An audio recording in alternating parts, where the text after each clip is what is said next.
Hello students, this is Pooja. Welcome back to our class. आज हम करने वाले हैं एक्सरसाइज 1.2 चैप्टर 1। स्टार्ट करते हैं फर्स्ट क्वेश्चन से। State whether the following statements are true और false and justify your answers.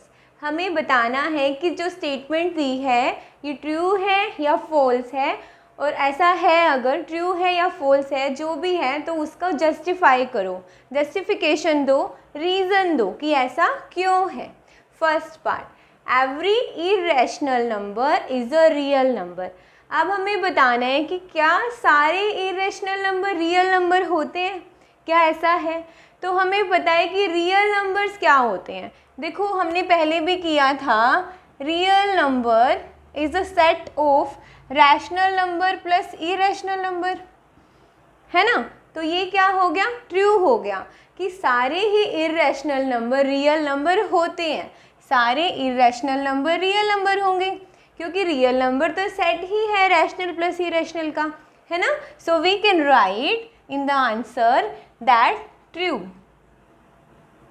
This statement is true. और रीज़न क्या लिखोगे, रीज़न आप लिखोगे since the collection of real numbers is made up of rational plus irrational numbers, rational and irrational numbers. Okay, so हमने prove कर दिया कि ये ट्रू है, every irrational number is a real number, क्योंकि रियल नंबर कौन से होते हैं, रैशनल प्लस इरेशनल सारे, तो सारे ही इरेशनल नंबर रियल नंबर होंगे। Let's move to the second part.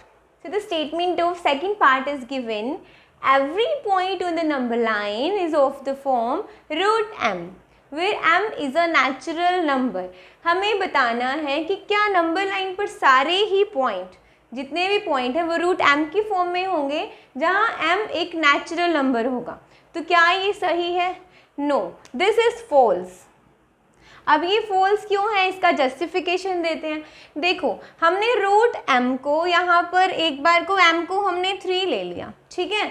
So m natural number होना चाहिए, यस यहाँ पर नेचुरल नंबर है, 3 इज़ अ नेचुरल नंबर। अब मैं m को ले लेती हूँ 4, अभी भी 4 एक नेचुरल नंबर है, रूट में है, बट हमें बोला है कि m एक नेचुरल नंबर होना चाहिए। सो 4 भी नेचुरल नंबर है, 3 भी नेचुरल नंबर है। पर अगर मैं यहाँ पर 3 4 की जगह 3.1 ले लूँ या फिर 3.2 ले लूँ, तो इस तरह से कितने नंबर होंगे जो नंबर लाइन पर होंगे, नंबर लाइन पर तो होंगे, लेकिन ये सारे नंबर्स m जो है यहाँ पर ये नेचुरल नंबर नहीं है। 3.1 3.2 ये नंबर नेचुरल नंबर नहीं होंगे, ठीक है। सो यहाँ पर हमारा m नेचुरल नंबर नहीं होगा, तो इसका मतलब ये स्टेटमेंट हमारी फॉल्स है कि every point on the number line is of the form root m where m is a natural number. So ज़रूरी नहीं है कि m नेचुरल नंबर ही होगा। और ऐसे ही आप एक और एग्जाम्पल भी ले सकते हो कि नो नेगेटिव नंबर, इसके साथ ही आप नेगेटिव नंबर का भी एग्जाम्पल ले सकते हो कि no negative number can be the square root of a natural number, can be the square root of any natural number.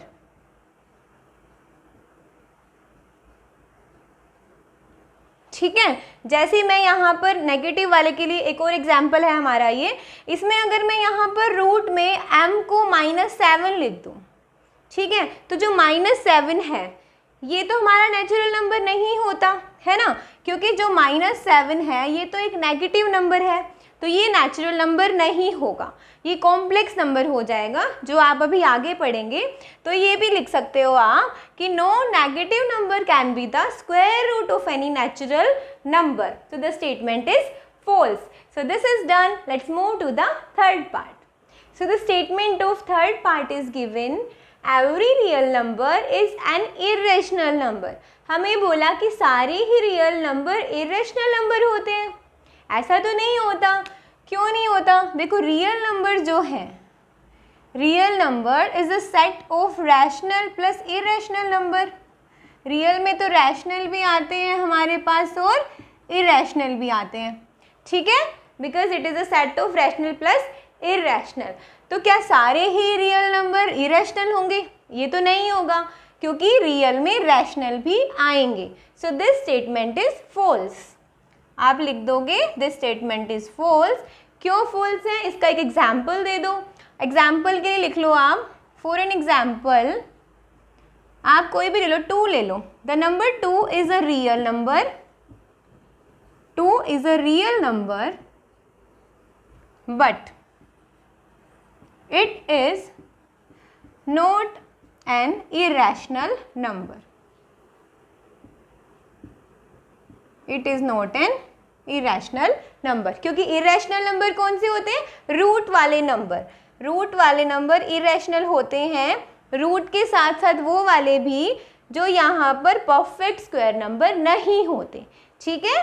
तो रूट वाले नंबर प्लस जो परफेक्ट स्क्वायर नंबर नहीं होते, रूट के अंदर होते हैं, वो सारे नंबर इरेशनल होते हैं।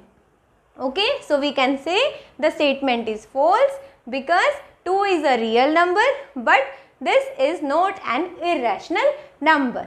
सो this is done. Let's move to the next question.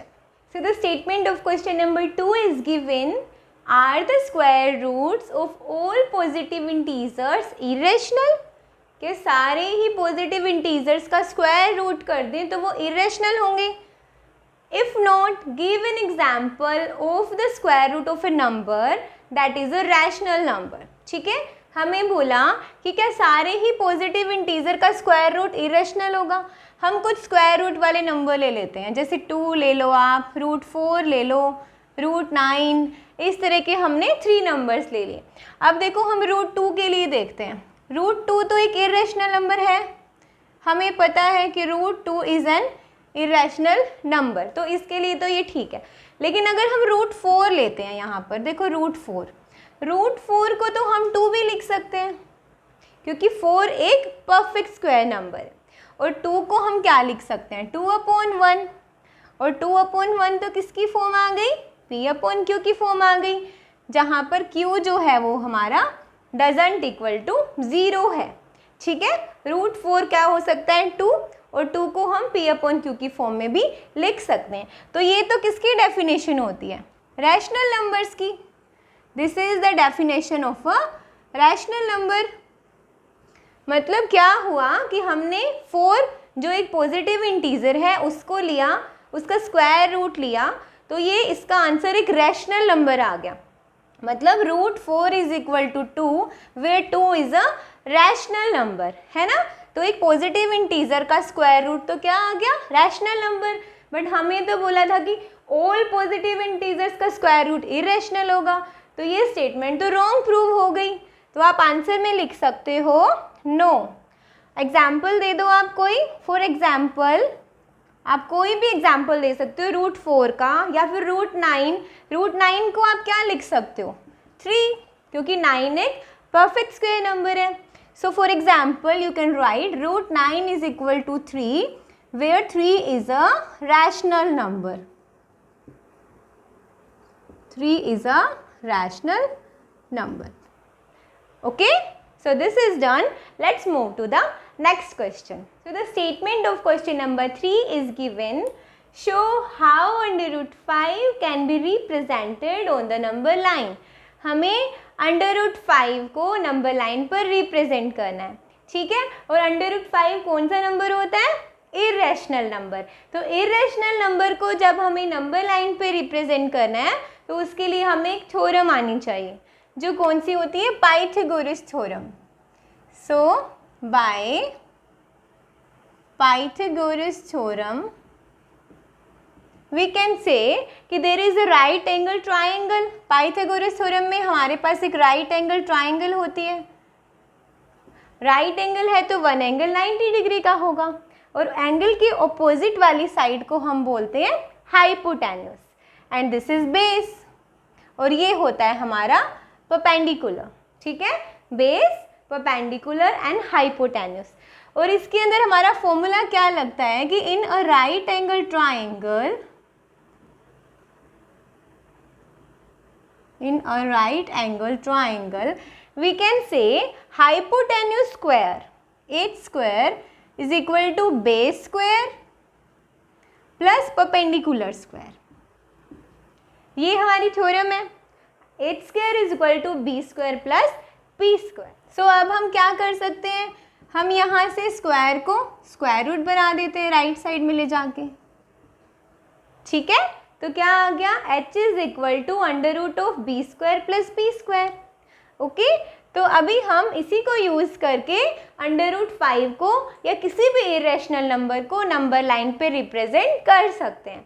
अब आप देखो रूट 5 है, क्या मैं रूट 5 को 4 + 1 का अंडर रूट लिख सकती हूँ?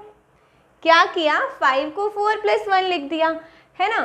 इसके बाद हम क्या करेंगे, देखो 4 को हम 2 का स्क्वायर लिख सकते हैं, प्लस 1 को 1 का स्क्वायर लिख सकते हैं. ठीक है, तो अब हमने जब इस इक्वेशन को और इसको कंपेयर किया तो हमें क्या मिला, इन दोनों को कंपेयर करो. देखो लेफ्ट हैंड साइड को कंपेयर करो, h is equal to under root 5 आ गया, मतलब हमारा हाइपोटेन्यूस क्या है, अंडर रूट 5, और बेस b क्या आ गया, 2, and p is 1, perpendicular is 1 unit. Okay, so अब हमारे पास हाइपोटेन्यूस, बेस और परपेंडिकुलर आ गया है, तो हम नंबर लाइन पर एक राइट एंगल ट्राइंगल बनाएंगे. Okay, so right angle triangle बनाते हैं यहाँ पर. Let me erase this. तो सबसे पहले हम एक नंबर लाइन बना लेते हैं.